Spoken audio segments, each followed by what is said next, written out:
Welcome to today's podcast. The title is Free or Cheap Marketing Strategies. I'm Louise, this is Diane, Hi. and we're back again for another podcast.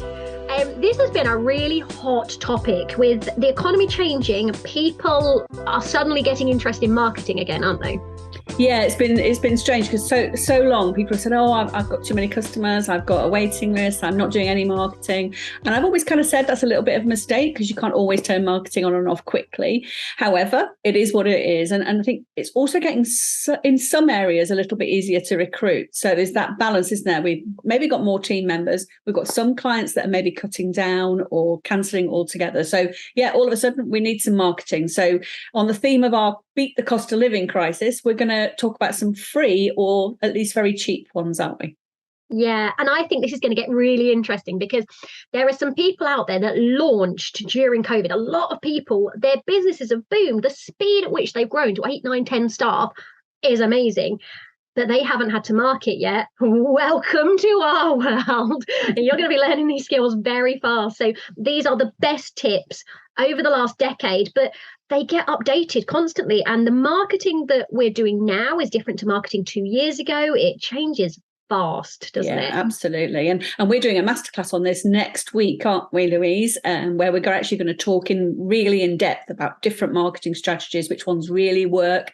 We're going to keep focused on free and cheap ones because there's so many of them out there, but there will be some other ones in there as well. But we thought we'd sort of share a few of our favourites on our podcast today.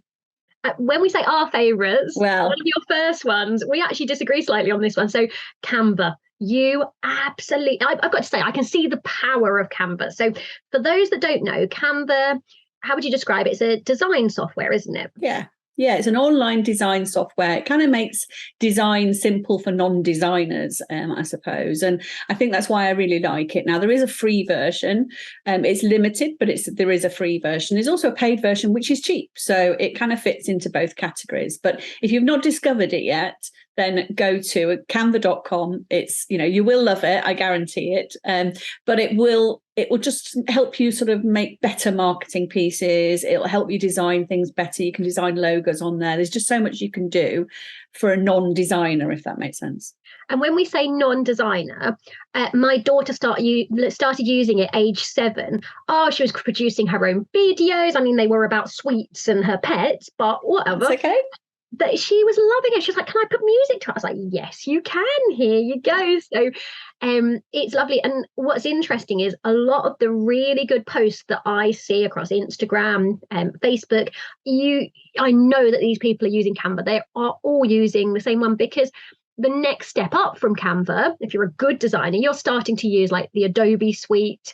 And that is seriously expensive, a whole different load of skills and techniques. So really, it is Canva, isn't it? Yeah. And the thing is, the next ones up, they're not just expensive, they're a massive learning curve for you as well. Whereas Canva is just so easy to use once you get your head around it. And yeah, it's not just pictures, there's video in there. And yeah, it's a really useful tool for your marketing. And like I say, free version, or there's a very cheap version. I think it's about £7 or £8 a month if you go for the pro version. And the benefit of Canva compared to a lot of others, because you can get editing software. I know on my phone, Apple do a great range of pretty much free ones. Canva gives you a load of what you call them royalty-free pictures and images. And that's what I use it for, because otherwise if you try and buy them from a stock image place, it's £20 for 10 images. And you're going, I can't justify that. Whereas Canva, you pay your $7.99 or whatever it is, and unlimited images, and you can put text over it, and it's easy, and you swap through a few, and you can upload your own. It's just simple. But I've got to say, so I've heard some people use it on their phone. I've found it's always the computer for me. Yeah, I think anything that's complicated, I think it's always got to be a laptop or a desktop. Trying to do complicated things on your phone is not always the speediest option, is it? So yeah, I tend to go on the computer if I want to do anything like design anything, because I can't see properly on my phone anyway. But then you can have the app on your phone, take the images off the app, and then post them on your social media. Yeah, because you can't post on your social media as well from your computer. So exactly, yeah. So Canva is our first tip, really, isn't it? Have a look. If you've not tried it, have a look at it. If you love it, then tell us about it in the comments on the podcast. That'd be really cool. And just one other one with Canva. If you've got an office, or if you are sending out a little bit of training to the staff, you can do presentations in Canva, download them as a video, and they can just go out on WhatsApp or however you communicate with your staff. So that's really good from Canva. Yeah. And I do all our presentations in Canva now. I've always done them in PowerPoint. I tend to then add them into PowerPoint because I can do some animations and things like that. But they always start off in the design stage in Canva and then get downloaded. Well, I was the same as you. I just moved it into PowerPoint. Now I leave it in Canva because everything that you can do in PowerPoint, Canva over the last couple of years has become more and more powerful, and you can do animations. It's getting better and better, isn't it? Yeah, absolutely. It's getting more and more expensive, but it gets better and better. Anyway, go on. Sorry. Yeah. So first tip, that's Canva. Okay. So second one is have a website, basic website. You need something that tells everybody that you're there. Now, this is one that's really up for debate. And I talk to a lot of new businesses and they don't have websites and they're booming. They've got 100 customers. They've never had a website. They don't really see a need for it. And I can understand that. If you are really, really strong on social media or anything else, you can get away with not having a website.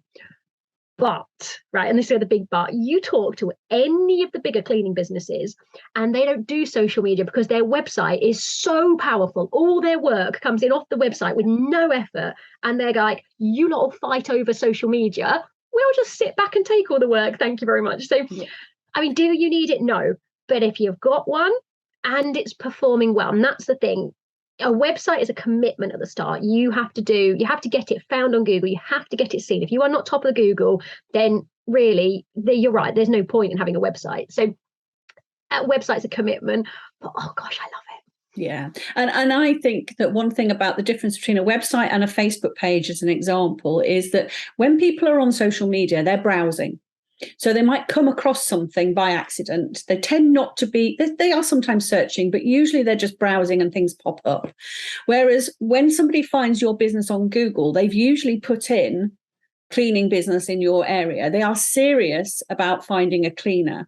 They've not come across you by accident. They've not been browsing Google and just randomly going to websites. They've put in something to the search engine, which has helped them find you. So they tend to be customers ready to buy. Whereas on Facebook or other social media, it's more about brand awareness. Often you can convert on there, but sometimes it's more about them accidentally finding you or checking you out. But a website, once they're there, you should be able to convert them.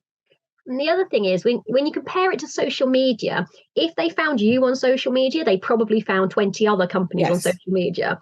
And I do perform well on social media and I know how to do well, but I'd rather not put the effort in. And whereas when they hit your website, really in my area, there's probably only 4 or 5 that I'm competing against. I've got 50 to 100 social media. Every man and dog got a Facebook profile. So it makes you stand out. It makes you better. And it's just lazy, isn't it? Is it lazy? It's not lazy. It's really efficient marketing. No, it's and the marketing should be efficient. It needs to be hitting your target market, and your target market is people who are searching for a cleaner. So you need to be, have a website that is on Google. Absolutely.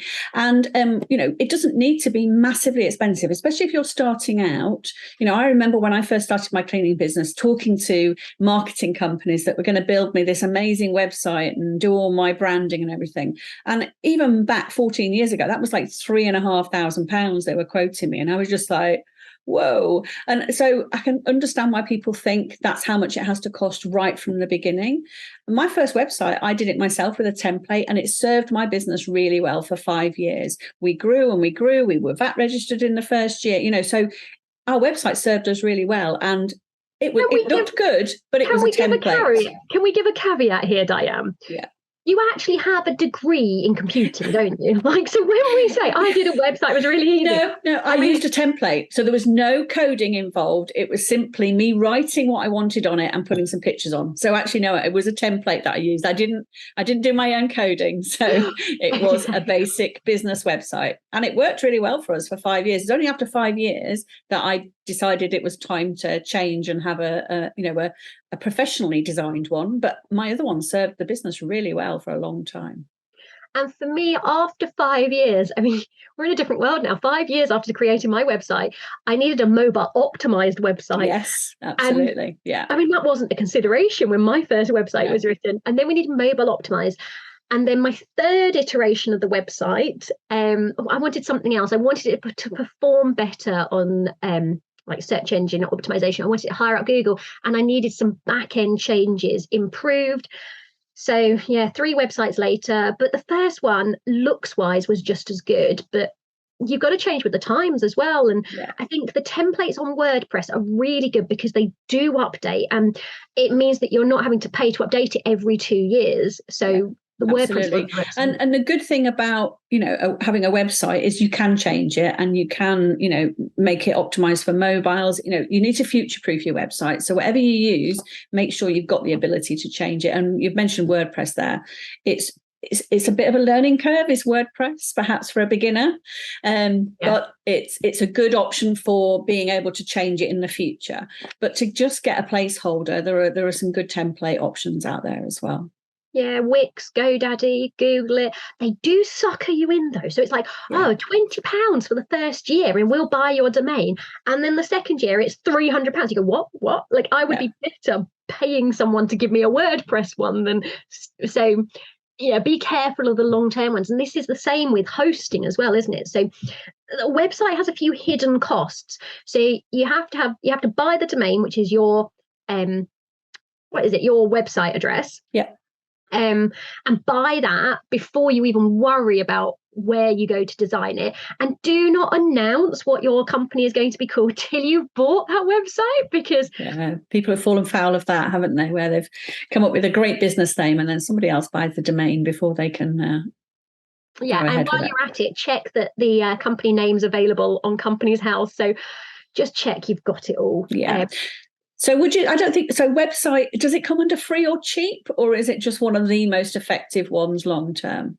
I think it can be really, really cheap if you use your first year promotion of like GoDaddy, let's say, and you can pretty much last the first year on 50 quid. Now, by that point, it's performing so well for you, you can probably justify what you do next. Yeah. So I would say pound for pound, you will get more out of your website and search engine optimization than you will out of anything else. But a lot of cleaning businesses are, I'm not going to say not charging enough, but could do with some higher profit margins, haven't got the budget to spend on this. So website, I can see why it's not top of their list. But if you want to grow, it has to be top of your list. Yeah. And when I last measured, which was a few months ago, 60% of our new clients still come via Google, which means they come via the website. Yeah. Oh, yeah, no. So ours don't come via Facebook or anything else. So it's either website or word of mouth. Yeah. So that's the only 2 ways really to do it. Okay. So one thing that is free, but maybe not free in terms of time, is having a Facebook page. And Louise and I have as always, we have slightly different views on Facebook pages. I think it's essential for a business, and it's free. But there are some caveats on that for me. What are your thoughts on Facebook pages, Louise? Well, this is similar in a way to my thoughts on a website. A Facebook page is only good if people find it. So I've got a Facebook pages that probably have never been seen because I've never shared it with anyone. So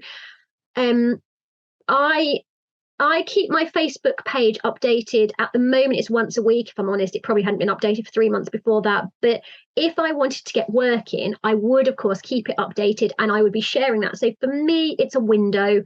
A lot of people really thrive off it. But I think it's either Facebook page or Instagram. Instagram is the same as a Facebook page, and I think you do need to cover both bases on this. Yeah, you love a Facebook page, don't you? Well, I no, not necessarily. I think it's just knowing what it's for. So for me, social media of any kind is often more about brand awareness than directly converting. Doesn't mean it doesn't convert, doesn't mean that people don't contact you through it, and you can have contact forms, etc. But often it's about brand awareness. And what I sort of see that concerns me sometimes is the sort of things that people post. They're not necessarily thinking of it as a marketing tool. I don't know maybe it's because it's linked to their personal profile. Maybe they forget that this is their business shop window. And sometimes I'll see things posted on there that make me wince, I'll be honest. But I think, I mean, there's two ways of doing it, because you're talking about it being a shop window, and you're talking about, having marketing and branding and having everything on brand.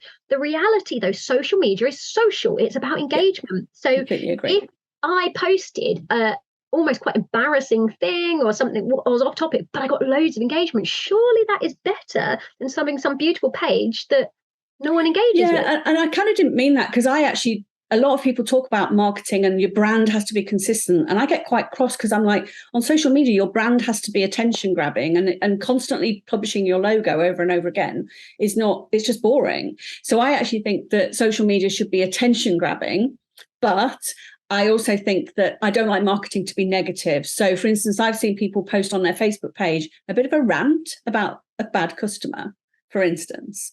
And it's like, is a potential customer going to look at that and worry that you're going to talk about them? One of the things in domestic cleaning is people trust us with their homes, their pets, their children, their house keys, their holiday dates, their alarm codes. So there's a massive trust thing there. And the thought of being shamed on social media could potentially put clients off. So I don't mean that I want you to only post pretty things and not be engaging, but just be aware that a potential customer is looking, or a potential team member is looking at your posts. But I've seen pages, maybe less so in cleaning, where people will have a rant and other people totally engage. And it's, if they can make it funny, just being awful doesn't ever do well. No. If you can make it funny, you're not naming and shaming, or it's really shocking, people love it. So, I'm not it's knowing sure where the balance is, though, isn't it? I think.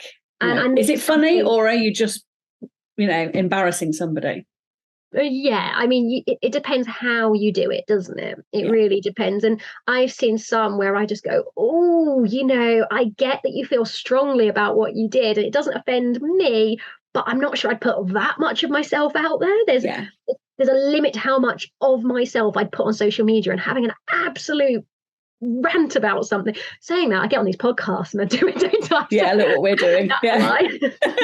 But also I think there's nothing wrong with being a bit personal, because business is about, especially in our cleaning businesses are often, there are babies, aren't they, part of the family. So it's nice for potential customers or potential team members to see that it's a family business. And I'm not saying put your kids on your Facebook page, can if you want to, but you can have the right tone, can't you, about it being a family business on Facebook. All right, let me give you an example. We discussed this in the office today, right?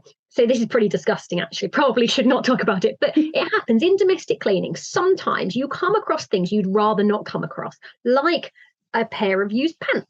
Mm-hmm. Or, or a used sanitary towel is not out of the question.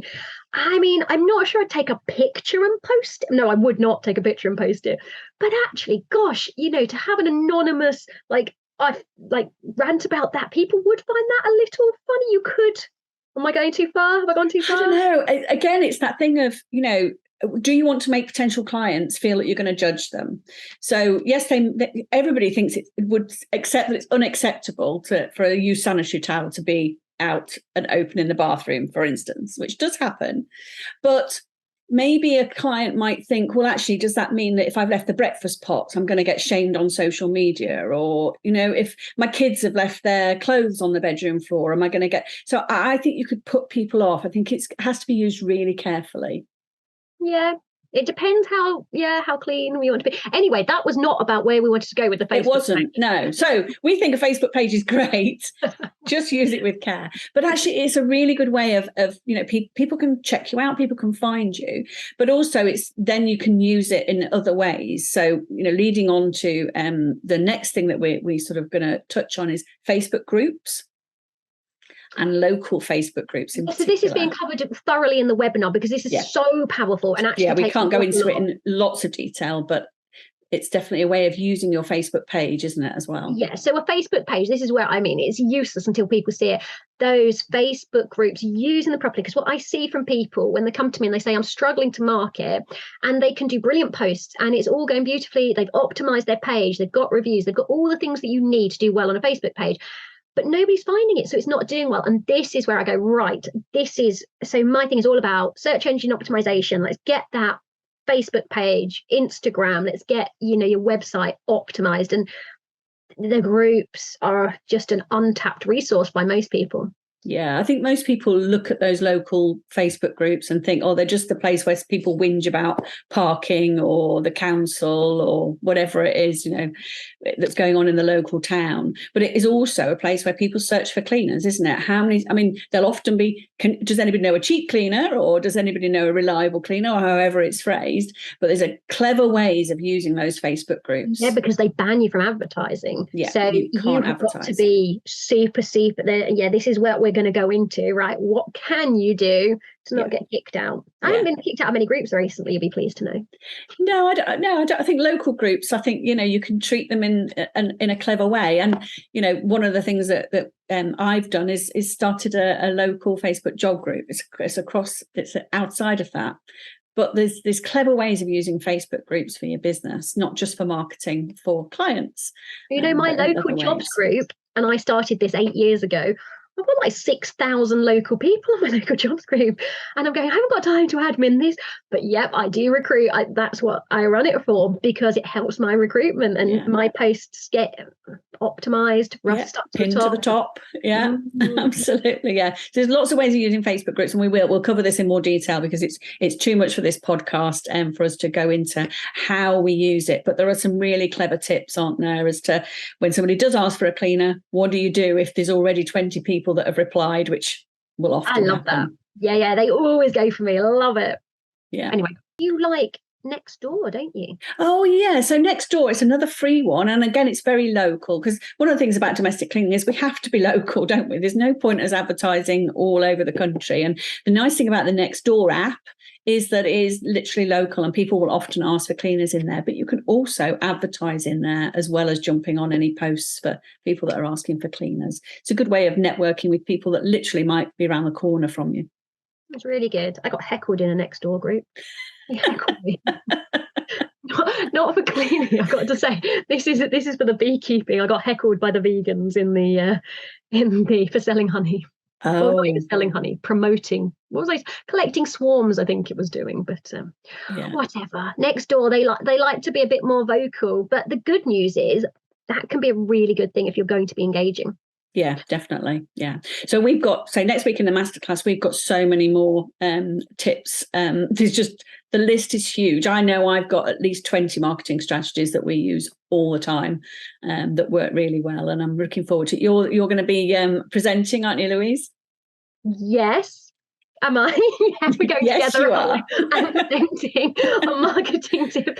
Really, I'm just there to distract you, aren't I, Diane? Yes, absolutely. Yeah. Yeah, that's written. Totally. We're there.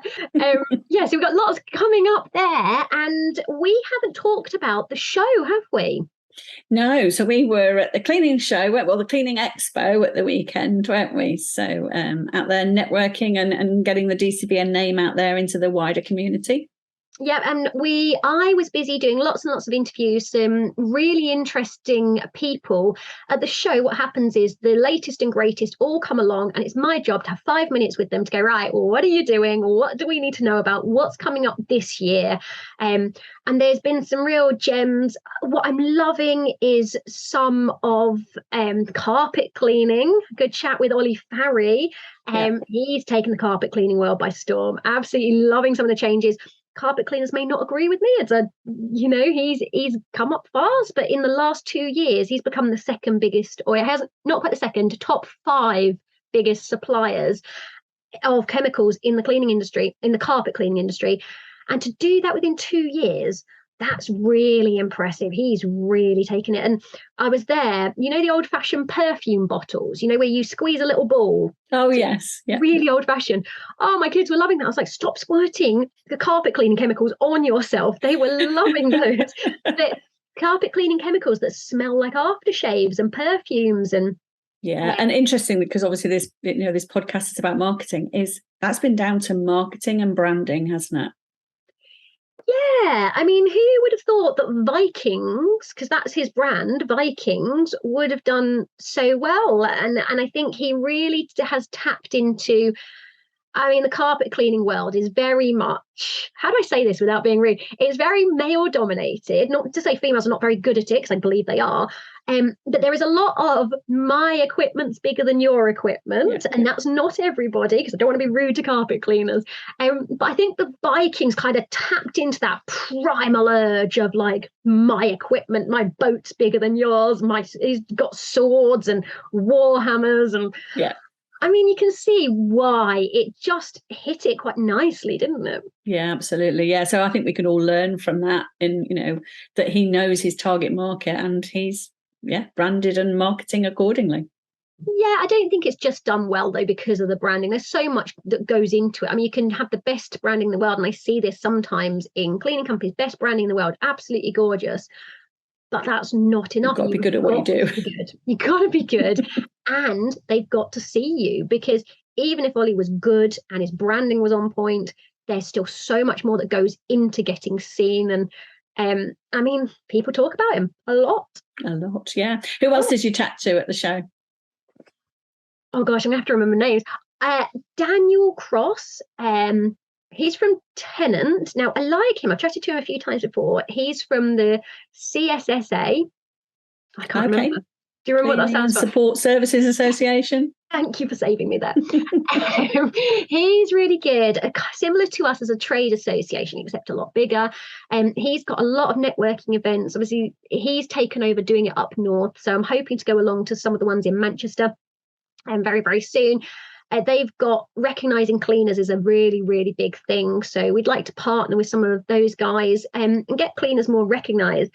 And that brings us on to something we're going to be covering in a later podcast, awards. And for me, awards, and the reason why we started putting on our own awards is because to win awards, what I realised when I started winning in awards, to win, you just have to enter. You just have to nominate yourself. And most people don't nominate themselves. They don't say, I'm awesome, recognise me. If you do it enough, you're going to win, regardless of, how good you are. Now, hopefully ours are actually a bit more unique in that you actually compete against other cleaning companies.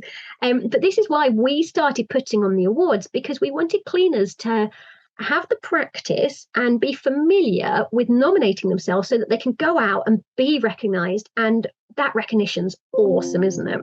Yeah, definitely. And it's good for them. It's good for their team. It's good for getting new clients. It's good for recruiting. And winning awards is a brilliant marketing strategy. And guess what? It's free, or at least cheap. Yeah, if you're doing the paid one, don't do the paid ones.